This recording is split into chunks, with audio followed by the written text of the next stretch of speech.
Broadcasting live from the Business RadioX studios in Atlanta, Georgia, it's time for Atlanta Business Radio, spotlighting the city's best businesses and the people who lead them.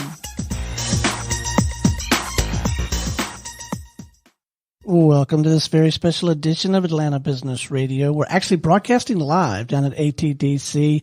Lee, we're kind of hitting our stride, man. We've had some great conversations, caught up with some old friends, and made some new ones.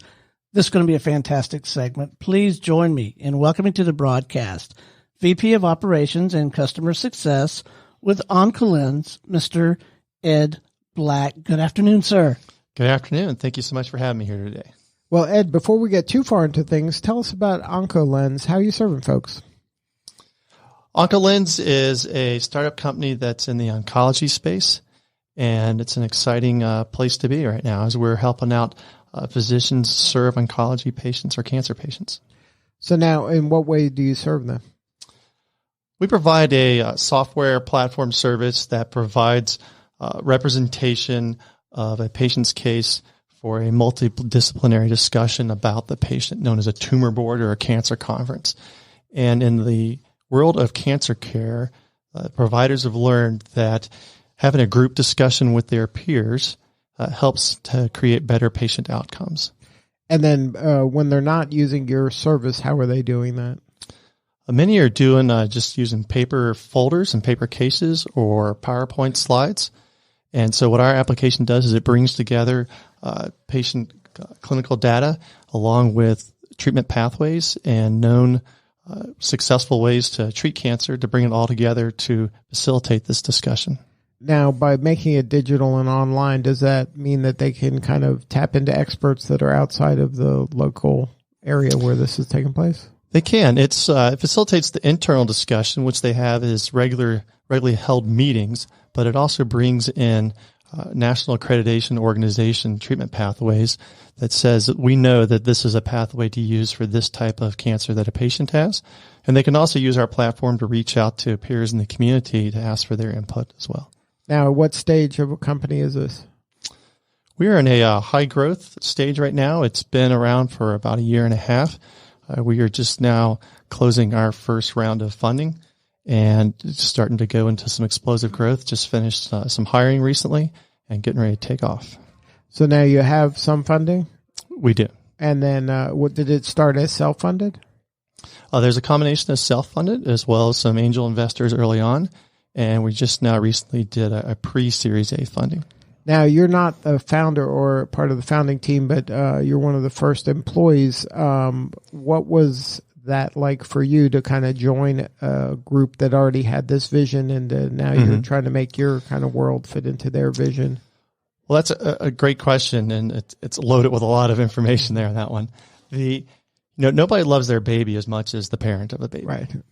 And to come in, and if you're the aunt, the babysitter, you can love that baby a lot and care for it a lot, but it's just not the same as the parent love. And founders put their heart and soul and blood, sweat, and tears into a company when they bring it up. And our founders, Anju Matthew and Lee Jo Simpson, have done just that for the last couple of years. And I know it's been hard to hand some of that off to people coming into work and asking us to treat it in the similar way that they are. But that's what's really kind of being asked of early employees. So now when the founder, like this is the founder's dream, they've been thinking of that before the documents were signed to make it a company. They were thinking about obviously solutions around this area. How do you as an early employee kind of see yourself? Are you kind of the voice of an outsider's perspective? Are you kind of jumping in on this is now my dream too? Like what's kind of your mindset as an early employee? I think it's a blend of both of those. Is to be successful as an early employee in a startup, you have to have that similar mentality. I'm in this to win also, and I want to see us be successful. I think it's an application for a great cause as well as it's a great business concept, and I would like to see success of that happen. And so that requires some dedication and commitment. Now, what was kind of made you want to take the leap into this role? Because, anybody in this kind of world knows the risk involved. Like the probability of success is small in every case. Right. But you as an outsider coming in, what persuaded you to say, you know what, I see the potential of this? Was it the heart of it being, I'm going to help so many people? Mm-hmm. Was it of, this is my chance to be part of a startup and maybe there's going to be a big exit down the road? Like, what were the drivers for you? My previous company, I came in as probably post early stage startup. I was employee number 80 at that particular company, but I got a flavor of what startup life was like and what they had gone through and starting to see some of their early successes. And I was with them for about 6-7 years. And so I wanted to do that again. That was a fun run. And that's what I hear a lot of people say is once they've gotten a taste of it, they want to go back and do it a second time. But being part of a startup is not for those who are weak of stomach. Mm-hmm. It definitely comes with some risk. And there's definitely days where early on you're wondering, am I going to still have a job next week, next month, next year? And that can be tough at times. So now your background wasn't in business. You came from the military. Absolutely, so yeah. Now, do you find that people in the military gravitate to kind of startups? Are you seeing more and more people kind of move from the military into the startup world, or is this something that's kind of unique to you that you're going this path? I've not run into that many that are in the startup world. I know a couple of my peers from the Air Force that are doing this, but not a whole lot. Being in the Air Force, you're part of a big institution, and some people are very comfortable, and that's hard to ever leave that. It's a major mind shift to leave that institutional thought. But for me, it's been very rewarding at the same time. So now when you were exiting the military and then joining civilian life, how did startups even get on your radar? Were you pursuing this like before you left the military? Were you kind of intrigued by the startup community? Well, actually, I was headed down a path to be an airline pilot. I was an Air Force pilot for 23 years. About the halfway point, I left the Air Force to join American Airlines. Was in training with them in August of 2001, which was immediately followed the next month by September 11th. And by the 1st of October, I was furloughed from American Airlines, which basically is a nice way of saying you're fired, but we're going to keep you on a list and call you back later. And I felt a need to serve my country, as well as I just enjoyed being part of the military and the bigger team. And there was definitely a call to arms at that time. And I returned to the active duty Air Force for another 13 years after that. But then when it was time to leave, I knew that I could probably hang around the Air Force for a couple more years, but I also wanted to do a second chapter of going out into the world. And I looked at returning to the airlines, but thought, no, let's do something different and challenge myself in the business world. And a good friend of mine, just through networking, offered me an opportunity to come up and meet some people in Atlanta, some boards that he served on in the area. And I ended up landing a job at Ingenious Med. Now, as a kid, did you always want to be a pilot? Was that what drew? So being a pilot, and then the path to that was through the military? That was your thinking? It was. My dad was a naval aviator for a very short period of time, and so he kind of instilled in me the interest of flying and being in the military, and then it just grew from there. And then was it everything you imagined? And more. No, actually, so we were laughing yesterday. The trailer for Top Gun 2 just was released yesterday. Right. And in 1986, if you were in high school and then Top Gun 1 came out, you were very inspired to go off and fly. Uh-huh. And that was the catalyst for you to at least inquire more about that? By then, I think I was already headed down that path, but that might have pushed it over, certainly.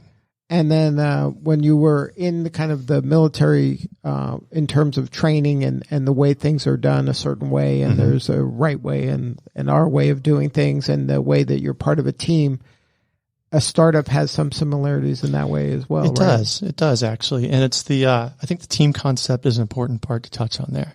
And I definitely learned a lot about commitment and loyalty, which are important traits to bring over to the startup world and being part of a team. And that team is a 24/7, we're in it to win kind of mentality. And you've got to stay dedicated, and you got to really support each other in the startup world. When you're wearing a lot of different hats and you got a lot going on, it takes a little bit of working together, and you're not limited to just one lane, and you got to help out each other. And I think the military very much instilled some of that mindset into me. Now, what about from as kind of the VP of operations? Are you trying to implement some of the training and kind of culture building into the organization? Is that part of your role? Indeed. Well, anyone who's an early employee is part of building culture, because culture is going to be built whether you're building it or not. That's right. Whether you build it intentionally or not, it's going to happen. So now, what are some of the ways that you're doing that? I think we definitely are making a point to take some time out to get to know each other through this process, because we realize that that's going to be an integral piece of us working together. And so we try to bring some fun into it. There's definitely some times where emotions probably get high, and the sweat starts to build as the pressure goes up on certain things we're working on, and that's not unique to us by any means. I think all startups kind of go through that. But when you go through tough, more pressure times like that, is also when you bond more as a team as a result. And so we're working on how we can build the culture through just some of those personal relationships, and making sure that we take some time out to have fun as well. So now, how are you kind of seeing the difference between you're going from a large bureaucracy, the military, to a smaller scale startup, which is a decent size? You said we were number 80 or 8? I was about number 80 at my previous job. To being 2. Number 2. Mm-hmm. So what are the differences and the kind of the pros and the cons of each of those? Well, those are some big shifts to make. I could not have come straight to this role coming out of the military. That would have been too much. Yes. But being number 80 was a good transition for me. I remember, so in the military, when the general walks into the room, everybody stands up. One of my first days at my previous company, we were sitting around a boardroom table, and the CEO walked in, and out of habit, I stood up. And it was really kind of funny. How long did you get teased for that? I don't think anybody noticed, but I felt really awkward all of a sudden, and act like I was stretching and sat back down. But the transition, because I think the startup mentality, even that still existed at a company where I was employee number 80, had some of that teamwork mentality and just a great team of people. And so the transition actually ended up being a little easier than I expected it to be. And I talk to people that are looking at leaving the military, and they ask me what it's like on the outside. And what I tell them is, you know what, your skills to be successful are the same no matter where you go. Can you play well with others? Can you lead people? Can you defend a position? Can you write? Can you communicate? Can you speak? Those are all things that you need to be successful no matter where you go. Not just the military, but those are things, that's where I learned those things. But you bring those and some discipline along with it, you can transfer those about anywhere. Now, are you seeing in your career as it's progressing now, where you'll be the founder? See that in your roadmap? I'm not sure. Where I would like to go right now as the VP of operations, in my future where I definitely like to be, I'm very operations focused. That came from being an operational person in the Air Force, I think, and liking the chaos of the moving parts, and how do you manage that chaos, and how do you manage different aspects that are constantly changing. And that's very much an operational piece. So my goals are to definitely be the COO of a company and grow into that position. And that's kind of the trajectory I'm on now. As far as being a founder, I don't know yet. And then for you in your role now, what are the biggest priorities you have? My top priorities are everything customer facing.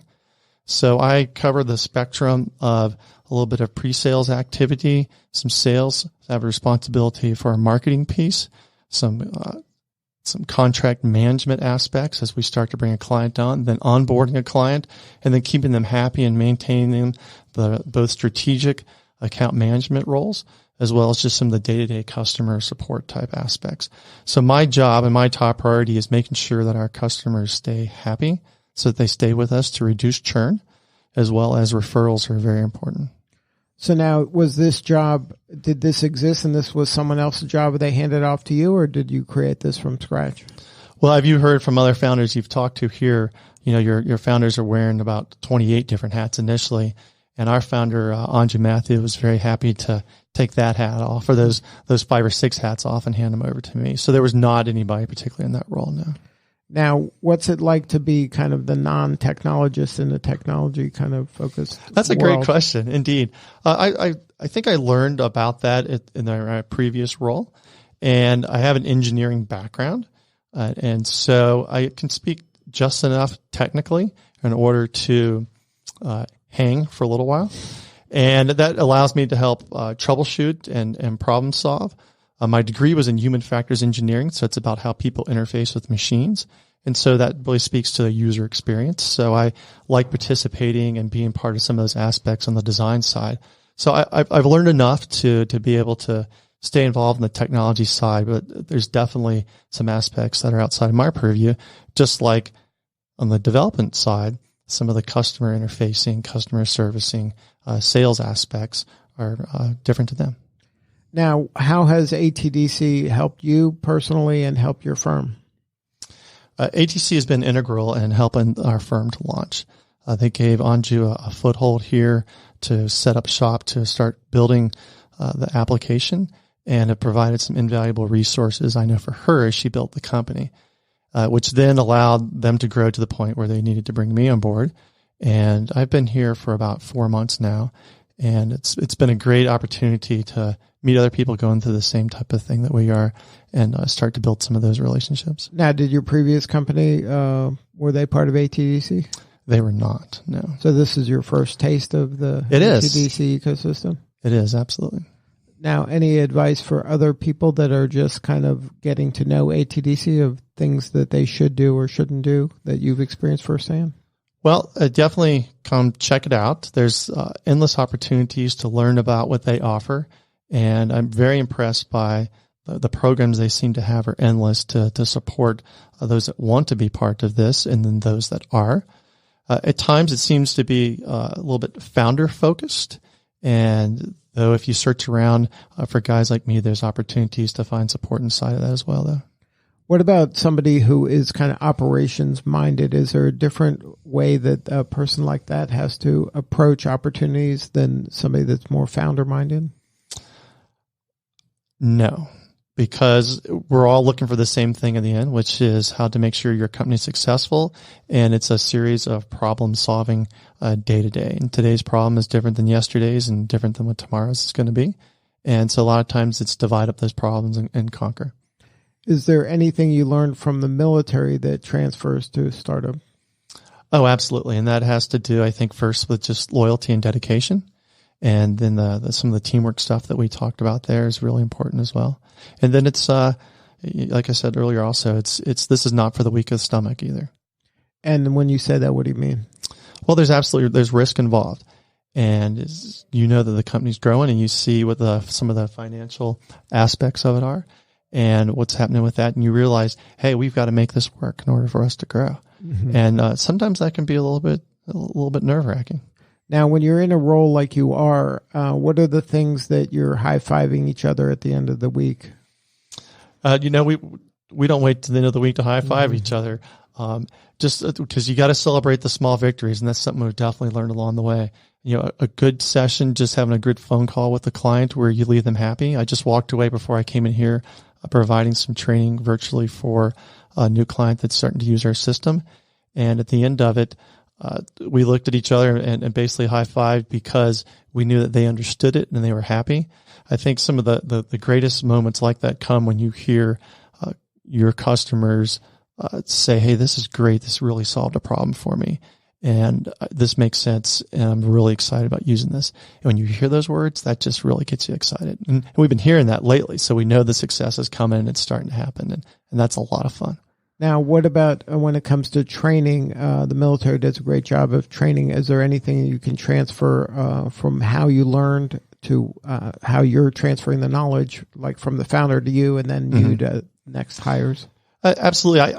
I think I inherited the mentality, just like you said there, about the training, in that I place a lot of value in training.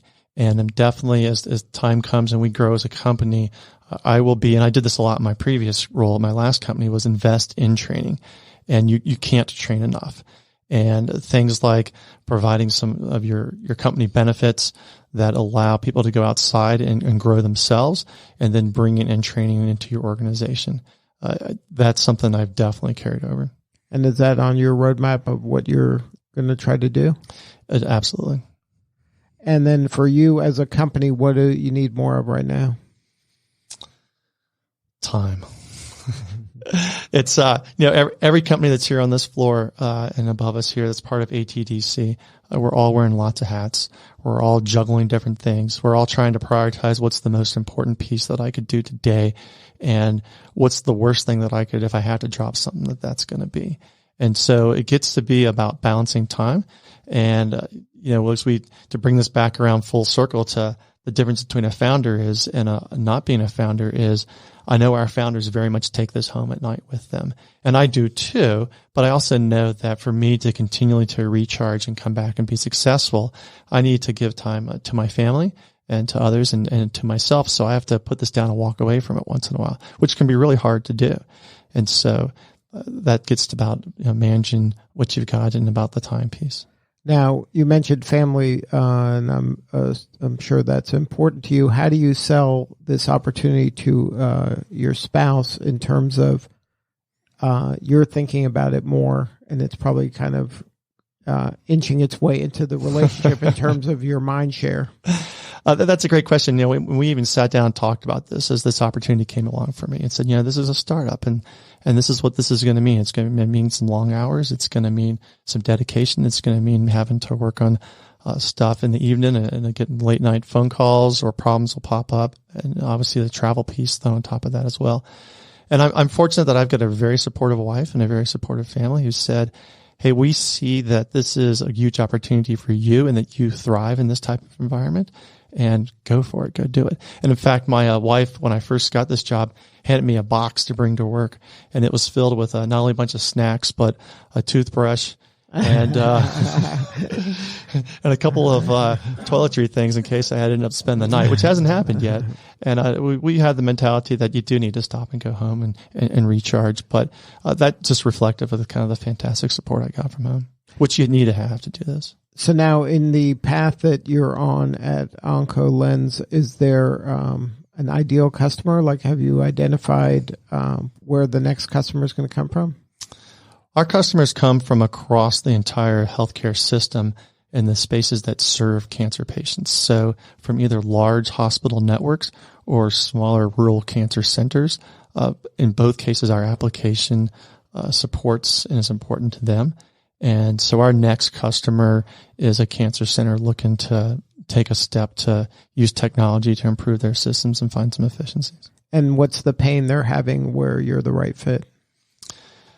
Their pain is threefold. One, it might be a technology piece. We have some prospects and customers that come to us saying, hey, we are a system of a network of a handful of smaller systems, and we feel a need to support maybe a smaller hospital, maybe a rural hospital where it's one or two doctors that are providing cancer care out there. And we want to provide an easy way to network and have discussions to both for him to learn from what we're doing back here at maybe the main office, as well as support him in treating his patients. So there's that aspect of just providing better care. And at the end of the day, by using our application, we create and provide pathways ultimately for better cancer care. And if somebody wanted to learn more, is there a website? Absolutely. At oncolens.com is where you can find out much more about us. And then you said that do you speak or you go to conferences where these people are at so you can explain what you guys are up to? We do. We're always available to provide a demo of our application as well as any opportunity we have to talk about OncoLens. We love taking advantage of. And there's a couple of different industry conferences related to the care of cancer patients or those that are somewhere in that environment definitely happen. And we try to attend those when we can. Good stuff. And then one more time before we wrap, the website? www.oncolens.com. And that's OncoLens.com? Correct. Good stuff, Ed. Well, thank you so much for sharing your story today. All right. Thank you so much, Lee. Appreciate it. All right. This is Lee Cantor for Stone Payton. We will see you all next time on ATDC Radio.